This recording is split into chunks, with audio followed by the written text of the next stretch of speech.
Fires do happen in healthcare premises. During 2008 and 2009, 5 major hospital fires occurred in the London area alone. 4 of the fires resulted in the evacuation of patients, staff and visitors, with 2 requiring the complete evacuation of the hospital or block. Evacuation included children with drips, infusions and non-invasive ventilators, an ICU and operating theatres in which one patient was undergoing extensive surgery. In a busy and populated area such as a hospital, preventing risks from fire hazards and security breaches is crucial. In healthcare, we are surrounded by flammable materials that may form the basis of fires or aid their spread. But often the pressures of working life and patient care may prevent us from really taking note. For a fire to start, 3 things are required: heat, fuel, and oxygen. These are often represented in the fire triangle. As we are surrounded by oxygen, fire prevention is normally all about ensuring that sources of heat and fuel are kept apart. But in a hospital, things are not quite so simple.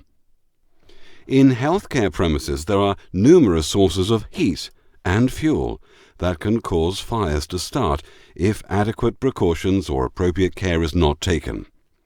An additional complication is caused by the presence of gases like oxygen or nitrous oxide in cylinders and piped systems in the premises. Let's look at some problems that might relate to all healthcare premises, such as the continuous transit of goods in and out. They include bedding, linen, dressings, spirits, gas, and vast amounts of packaging materials which are ideal as fuel for a fire. Generally, these are all perfectly safe unless brought into contact with some form of heat, either deliberately or accidentally. We mention deliberate fires because deliberately started fires are the single most common cause of fire. In healthcare premises, 23% of all serious fires are a result of deliberate fire setting. Look around any healthcare premises and imagine how easy it would be to start a fire.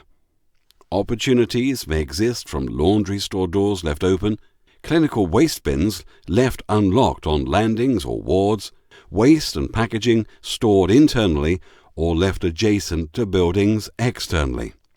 The list is endless, and this problem can only be tackled by staff being vigilant and reducing access to combustible or flammable materials as much as possible.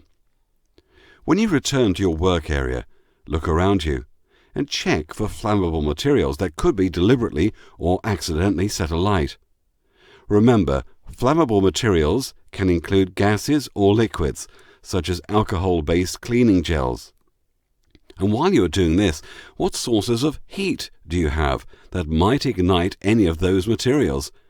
These might be overloaded electrical sockets, faulty electrical equipment, toasters or small cookers, portable heaters. Again, the list could go on. You are often the best person to know what you have in the area where you work that could ignite materials, so the responsibility lies with you to ensure it is safe. What can you do about it? Well, good housekeeping is the key. Locking cupboards, doors and bins, and storing away combustible and flammable materials, as well as oxygen cylinders, in their correct location will all assist in reducing risks. The use of flammable liquids should always be controlled. When they are not being used, flammable liquids should be stored in appropriate storerooms or dedicated storage cupboards well away from any heat sources. Equipment or services which generate heat that may cause ignition should be correctly maintained and regularly tested. Portable electrical equipment should be reported and not used if it is faulty. Remember that any electrical or mechanical item may have the potential to become hot enough to ignite combustible materials if they are placed in close proximity. Due to the rapid patient turnover, items brought in by patients or visitors are very difficult to control. If items look old or are damaged, ask for them to be checked.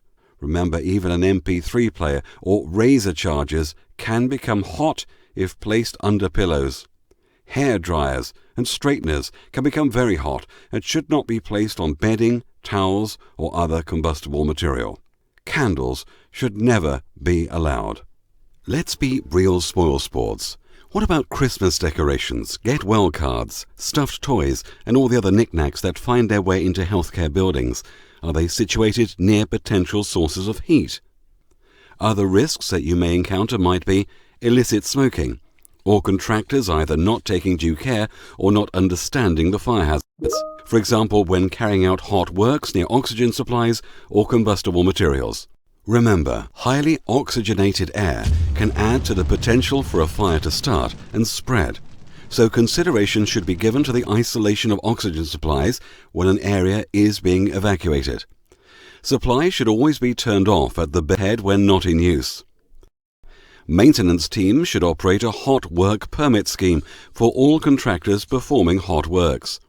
They should ensure that contractors are familiar with the significant findings of the fire risk assessment, the escape routes, and evacuation procedures. But remember, your knowledge of what risks there are in your work area, especially if you work in a specialist area, is likely to be greater than that of contractors who are often unfamiliar with their surroundings. So, always keep a lookout for potential problems. All staff must ensure waste stored material outside the buildings are placed in secure bins or compounds. It is recommended that any compound should be in a suitable risk-assessed location or be at least 10 meters from buildings.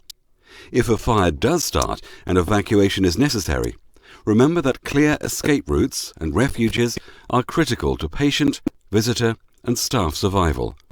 Trying to clear these areas of flammable materials, stores, or waste before beds can be moved is not an ideal way to start an evacuation.